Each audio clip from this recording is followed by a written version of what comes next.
Hey guys, it's Griffin. In this video, I'm going to be showing you how I rebuilt a dead OnlyFans account in 2025 recently, and here is how. So this model was at 6K per month from March 1st to March 31st. Pretty good months. I mean, not terrible earnings, around 6K. Then she dropped off to 1.4K and sat at 0 for months and months. As you can see here, June 1st to June 31st of 2024, which is 2 months long. She only made $1,500, as you can see here. And she had complications with other agencies. She was messing up on some of her content and overall just wasn't really feeling the OF anymore. We signed her in the middle of May kind of area, and now she is at 8 to 9K per month. These results are from June 1st to June 30th of 2025. So the most recent month before this, she was at 8.6K, as you can see, and this month she's around at 7. It is the 21st of July as the time of this recording, and we're sitting at around 7 to 8K per month now. So maybe we hit 10K this month. I'm not really sure, but we should end the month with around 9. So I'm going to show you in this video how we went from 1.5K and then signing her, and then in 30 days scaled her up to 8.6K. So this is what we did. First is we fixed the base systems. Now I want to say before I go into this video, I'm going to be walking through literally everything that we did as far as changing, adding, and what I think that you guys should do if you want to start or scale a new OnlyFans creator. So the first thing we did is we fixed her base systems. What this looks like is fixing content delivery, chatting, filming in angles, and platform presence. Content delivery is self-explanatory. We went over everything from where she does the content research all the way up until posting. Everything between there, efficiency, the systems, the Google Drives, we made sure that it was very streamlined and easy to use for the both of us. Then we fixed the chatting as far as the chatters, the level of quality, and I'm going to be getting into that more later down in this video because I think it deserves its own little mention. Also, filming in angles, which this model was having a little bit of issues just getting the right perfect angle and also really captivating on what we're trying to send a message with on some of this content. So we took her through our training module of filming and she actually performed a lot better. One of the biggest increases that I've seen as far as the model's difference. And then lastly, we improved her platform presence, and I'll be explaining what that means a little bit later in this video. So after we fix her base systems, which is a must in every single agency, what we do is we go through and make sure that they have a solid base as far as content, delivery, retention, every sort of daily touch, everything like that. We make sure that they have a solid base to then grow off of. So after that, we rebranded her niche. Previously, she was doing caption videos, skits, and overall overly sexual content. I'm sure a lot of agency owners, if you're watching this, you also perform these same videos. And I'm here to tell you, caption videos do kind of work. Skits obviously do work, but only when they are performed right. And then also overly sexual content of just constant thirst traps, things like that is not really going to make a brand for your model and what we try to do, which is influencer management marketing. So what we changed / added into her content was social hacking verticals, Omegle and Discord, and we branded her as a funny, high self-esteem, kind of don't give a fuck energy kind of girl. With social hacking, if you guys don't know what that is, it's basically where you take a clip of a famous streamer, YouTuber, whatever, talking or mentioning something, usually something controversial or just high reactive, and we clip her having that same conversation, and we just make it seem like they are talking to each other, which pulls views like crazy. And this especially did work for her because she was in the gaming / streaming niche, which was very good. Also, Discord and Omegle, very easy to explain. If you guys have seen Omegle videos, you already know what I'm talking about, but I was just mentioning Discord in here because we did a lot of the videos that we performed with actors and people on Discord, edited them, they looked great, and they were easy to do. So after we rebranded her niche, we fixed her base systems, we had a solid place for growth. We then rebranded her content, knowing what we were going to post and how we were going to post it. And now it was time to implement the growth system. So what we did with this model is paid promo, collabs, and correct platforms. I'm going to be explaining this in a minute, but for paid promo, we spent about $1,000 getting her on the best streaming news networks, getting her on the best little meme pages for streaming, gamer girl niches, things like that. Collabs, we had her collab with a bunch of creators at her same kind of level as far as following and niche and things like that. But overall, when you do collabs with other people, you're obviously bringing their audience over to your page and vice versa. So this was a great free way to implement growth because she does have somewhat of a presence on Twitch.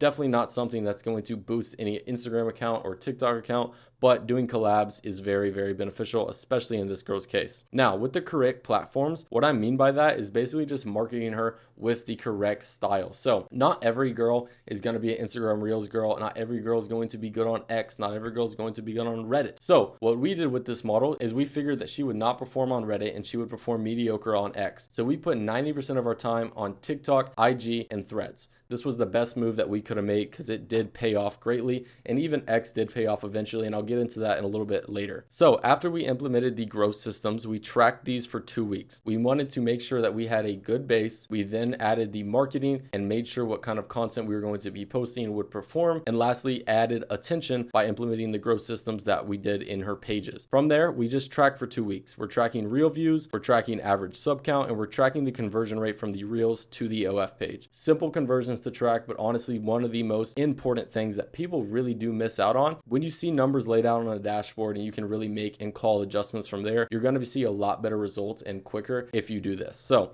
tracking is definitely something that I do recommend for every new agency owner and anybody who's wanting to get into the space for sure. So let's review really quickly. So far, all we've done was fix their base systems, rebranded her niche into something that we see fit better, implemented the growth system so that whatever we did rebrand with her niche had attention to, and then lastly tracked this attention to make sure it was working. After that, we hired chatters to monetize this attention, this traffic, and all those conversions that were going to the OF page to monetize it, right? It's a must. So what we did is we hired 4 chatters, 6-hour shift. We trained them on our proven documents, and we tracked their KPIs for 2 weeks. We trained them with this chatting system right here, fully made by me and 3 other agency owners. The best chatting documents that you can get. Goes through mindset, model voice, chat history. Literally, you can look at it now. It covers A through Z about chatting, and I really don't think anybody else has any better chatting documents than we do. But we hired and trained these 4 chatters for about a week, put them on the pages, and it went really well, I will say. Now that we have chatters, we have a good marketing strategy, we have views and traffic to monetize with those chatters. It's just about volume. It really is. Once you have a good base, a good way of performing marketing, and a good system for traffic, you just need more volume. So previously, they were doing 1 reel a day. They weren't marketing on X or Threads. They were doing 1 TikTok post a day and 1 live a week. We saw this as a very missed out on opportunity. And so what we changed and added, obviously we did 3 reels a day. We started marketing on X and Threads almost immediately, which is something I don't regularly do. I especially don't do X off the rip, but we decided to try it out, which actually underperformed, but then did better when we started switching up the content style, which like I said, we'll get into in a little bit. But we started posting 3 to 5 times on TikTok a day and did 2 lives a week. I will say, with these lives, they funneled to the IG. A lot of people send these lives out and they start funneling to the link in their bio to go to the OF, right? With us, since she is a new creator that we were rebranding her with, we funneled all the traffic from these lives to the IG and then from the IG to the OF page. This worked a lot better, strictly just because this presence wasn't really built up as much as we wanted her to. She had a semi presence on TikTok before. I think she had like 7K or something, but primarily our main goal was to boost this IG as much as possible. So these lives definitely helped out with real views and also just performance on that end. Now, once we made sure we had the volume to actually scale and the infrastructure to hold up, we tracked and scaled. That's all we did. Now that we've got the good base systems, we've implemented her niche that we've selected, we started marketing with the proper marketing strategies and verticals that we've seen in proven past, and then we implemented more growth, more volume, and more chatters. It is only then when we can sit back, track data, and scale. Now, what I mean by scale, just if some of you are curious, what we did is we branched out. Originally, I won't draw that actually, I drew this little diagram to help you guys understand a little bit more what I mean by scaled. Because a lot of you guys, hear this on YouTube, I'm sure you do. So I don't want to be another guru who just doesn't tell you actually how to scale from being an agency. Because obviously, once we got to kind of this point, we were probably at 5K a month, 6K a month, back to where she was. But of course, we didn't want just that. Originally, we had 2 IG accounts, 3 TikTok accounts, 2 X accounts, and 3 Threads accounts. This was what we ran from here and up. So what we did is we scratched all of those and we added more. By the end of like 3 weeks, we had already 5 IG accounts, 10 plus Threads accounts, over 7 TikTok accounts, and 4 X accounts. Now, this allowed us to then hire VAs on majority of these accounts, especially running these Threads accounts and these X accounts. These 2 TikTok accounts right here were ran in-house by our agency. And so posting was every day, 3 reels a day and 5 to 6 posts on TikTok a day, which was very, very beneficial. And all we did was run everything that we funneled from the TikTok to the IG and then to the IG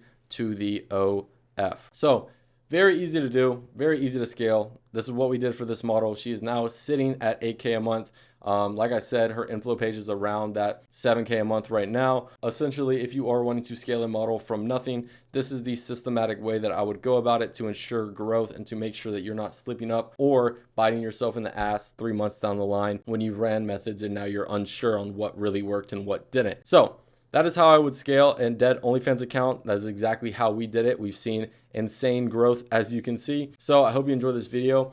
All of my resources are down in the description. If you're interested in a 700+ community on Telegram, you can join that free, of course, in the description. Everything I have is free. You guys know that. I also will mention that my agency Unity Link has opened a public partnership application where you can go in and fill out that form and we will get back to you within 48 hours. The way that this partnership operates is we give you and show you all of our SOPs, how we're running this, and do it actually for you. Obviously, it operates of a rev share. That's the only way that it is possible for us to do this. But I again will preface, if you're not an experienced agency owner and not taking OFM seriously, please do not fill out this form. If you are a total beginner, keep learning, keep fucking scaling. I hope I give you as much information as I can as possible. But if you are serious and you are encouraged to do more with your agency, that link will be in the description for you to fill out. Other than that, I hope you enjoyed the video. I hope you got some resources, got some good knowledge from it. Obviously, leave a like on the video if you enjoyed. It really doesn't do anything, but I really do appreciate and love when you guys are commenting and liking on the videos. It really does motivate me to keep making these videos and keep pushing out value for YouTube for free for you guys. So if you did enjoy, leave a like. If not, either way, it's been Griffin, and this has been the video. Peace out.